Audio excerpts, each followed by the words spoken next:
तुमच्यासाठी या ठिकाणी मसाज स्टेप्स दाखवलेल्या आहेत. शॉर्टमध्ये आहेत, पण तुम्हाला सगळ्या व्यवस्थित समजतील. मसाज आपण मानेपासून सुरू करणार आहोत. मानेला 3 भागांमध्ये डिवाईड करायचं. मधला भाग या पद्धतीने तुम्ही वरच्या बाजूने डायरेक्शनने स्ट्रोक्स द्यायचे आहेत. त्यानंतर डावा भाग,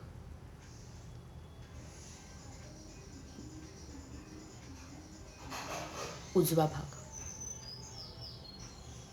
स्ट्रोक्स नेहमी खालून वरच्या दिशेनेच असायला हवेत. शक्यतो मसाज मानेपासूनच कराल. या तिन्ही भागांना एकत्र करत अंगठा बाजूला घेत या पद्धतीने, म्हणजे मधला राईट आणि लेफ्ट, वरच्या बाजूने. डोकं अलगद मागे सोडून द्यायचं, मानेवर ताण ठेवायचा नाही. यानंतर घेऊयात चीन. चीनवर अगदी अलगद. जर काही जणांना चीनवर केसांचा प्रॉब्लेम असेल आणि तुम्ही ते कोणत्याही वेगवेगळ्या पद्धतीने काढत असाल तर अतिशय स्लो. पुढची स्टेप आहे एका जॉलाईनपासून दुसऱ्या जॉलाईनपर्यंत व्ही बनवायचा बोटांचा आणि हळूहळू बोटं जवळ घेत जॉ लाईनच्या वरच्या बाजूने कानाच्या खालचा प्रेशर पॉईंट ॲक्टिवेट करायचा. सेम असंच विरुद्ध बाजूने. प्रेशर पॉईंट ॲक्टिवेट करणं महत्त्वाचं आहे. प्रेशर पॉईंटच्या सेशनला आपण शिकलेलो आहोत जॉ लाईनच्या वरचा आणि खालचा. हा आहे वरचा पॉईंट. ॲक्टिवेट करणं गरजेचं आहे. थोडंसं प्रेस करत, दाब देत मसाज घ्यायची आहे. पुढची स्टेप बघूया. गालाचे जे मसल्स असतात, जर गालावरची स्किन काढून टाकली तर मसल कसे दिसतात, तर त्यामध्ये पहिला स्ट्रोक आपण शिकणार आहोत. हनुवटीपासून ते थेट जॉ लाईनला खाली, कानाच्या वर नाही किंवा कानावर सुद्धा नाही. हनुवटीपासून जॉ लाईन कव्हर करत थोडंसं प्रेस करत, अगदी हलक्या हाताने नाही. यामध्ये सुद्धा जॉ लाईनवर प्रेस करणं गरजेचं आहे. त्यानंतरचं आहे स्माईल पॉईंटपासून कानाच्या मध्यभागापर्यंत. या ठिकाणी कोणताच प्रेशर पॉईंट नाही. सलग संथपणे हात चालू ठेवायचे. स्ट्रोक्स घेत राहायचं. त्यानंतरचा तिसरा म्हणजे नाकापासून ते आयब्रोज संपतात तिथपर्यंतचा. छान एका हाताने किंवा दोन्ही हातांनी तुम्हाला जसं कम्फर्टेबल वाटेल. यावेळेस डोळ्यांच्या बाजूचा जो प्रेशर पॉईंट आहे तो ॲक्टिवेट करायचा.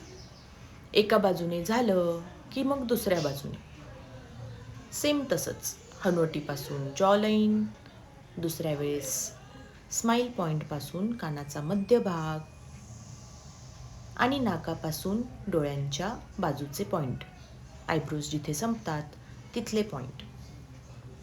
मसाज करताना संपूर्ण चेहरा नेहमी क्रीमने किंवा पाण्याने भरपूर मॉइश्चराइज्ड असणं गरजेचं आहे. स्किन कोरडी होते आहे असं व्हायला नको. हातांचं आणि स्किनचं घर्षण व्हायला नको. उष्णता जास्त निर्माण व्हायला नको. पुढची स्टेप घेणार आहोत. गालाचे दोन्ही भाग कव्हर केल्यानंतर पुढच्या स्टेपकडे वळूयात.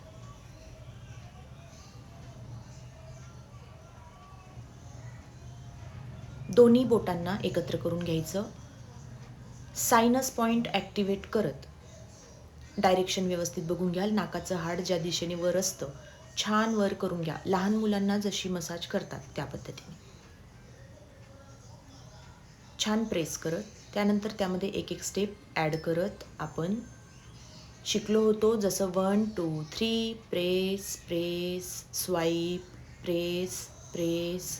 त्यानंतर कानाच्या मागून बट मागे टाकतो तसं, पण बोटांनी छान प्रेस करत भरपूर दाब देत मानेच्या खालपर्यंत शोल्डरपर्यंत भरपूर प्रेस करायचं.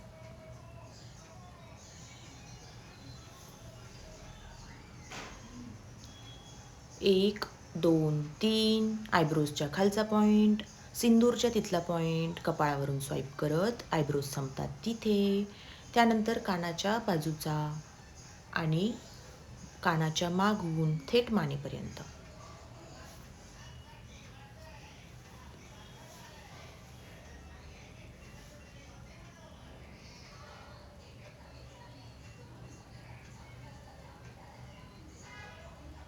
हे कमीत कमी 4 ते 5 वेळेस केल्यानंतर डोळ्यांच्या आजूबाजूच्या स्किनसाठी बघणार आहोत.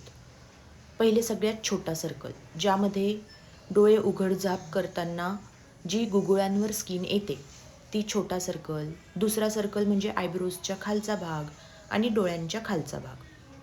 आणि सगळ्यात मोठा तिसरा सर्कल, हा एक बोटाने करायचा नाही, शक्यतो 2, 3, 4 बोटं.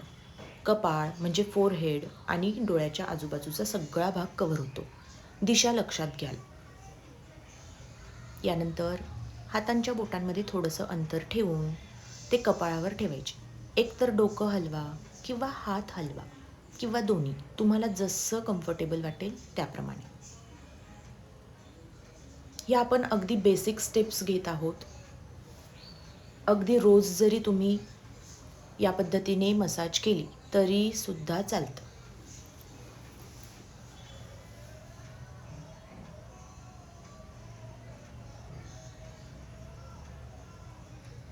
मसाज करताना शक्यतो हेअर बेल्ट किंवा कपडा, ओढणी, कॉटनची ओढणी बांधून घ्यायची, जेणेकरून क्रीम केसांमध्ये जायला नको. दुसऱ्या दिवशी केस धुणार असाल तर काही हरकत नाही. नाकाचा शेंडा, त्यानंतर आयब्रोजच्या मध्ये ज्या फाईन लाईन्स असतात त्यांना कमी करण्यासाठी यामध्ये एक एक करून बोट फिरवायचं. सेम त्याच पद्धतीने स्माईल लाईन जी येते ती कमी करण्यासाठी, किंवा मेकअप केलं तर ती घडी अशी स्पष्टपणे दिसते, ती कमी करण्यासाठी. यानंतर काही प्रेशर पॉईंट ॲक्टिवेट करूयात. आयब्रोजच्या खालचा प्रेशर पॉईंट ॲक्टिवेट करायचा आणि त्यानंतर आयब्रोज स्टार्टिंगपासून शेवटपर्यंत छान दाब देत स्वाईप करायची. एक एक आयब्रो छान घट्ट चिमटीत पकडून ओढायचा प्रयत्न करायचा. थोडे हात सटकतात, त्यानंतर छान प्रेस करायचे. पुढचा प्रकार बघूयात, ज्यामध्ये छोटीशी रिव्हिजन. मानेचे तिन्ही पॉईंट कव्हर करत, त्यानंतर गालाचे तिन्ही स्ट्रोक एकत्र कव्हर करत पुन्हा हाताचा एल बनवायचा. स्किन ताणून घेणं गरजेचं आहे. तुमच्या लक्षात येत असेल, चेहऱ्यावरची स्किन मसल हे ताणले जातात. फक्त यामध्ये अंगठा कानाच्या खालून येतो आणि कान थोडेसे वर उचलले जातात. हे सुद्धा तितकंच महत्त्वाचं आहे.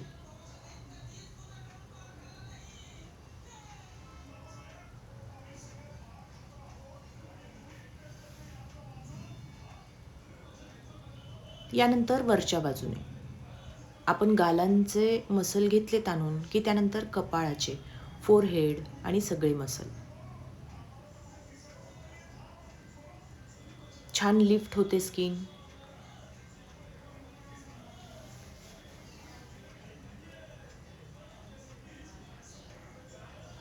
सगळ्यात शेवट काय करायचं तर डोळ्यांवर हात ठेवायचे आणि ते पटकन उचलायचे.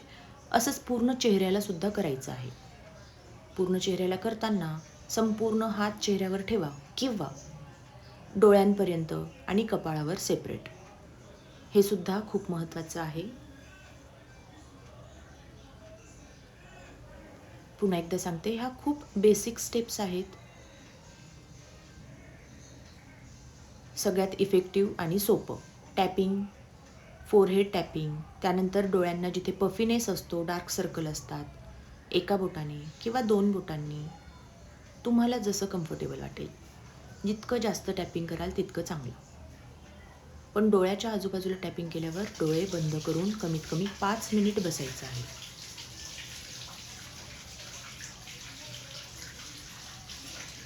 बेसिक मसाज झालेला आहे. अगदी शॉर्टमध्ये सगळ्या स्टेप्स सांगायचा प्रयत्न केला आहे.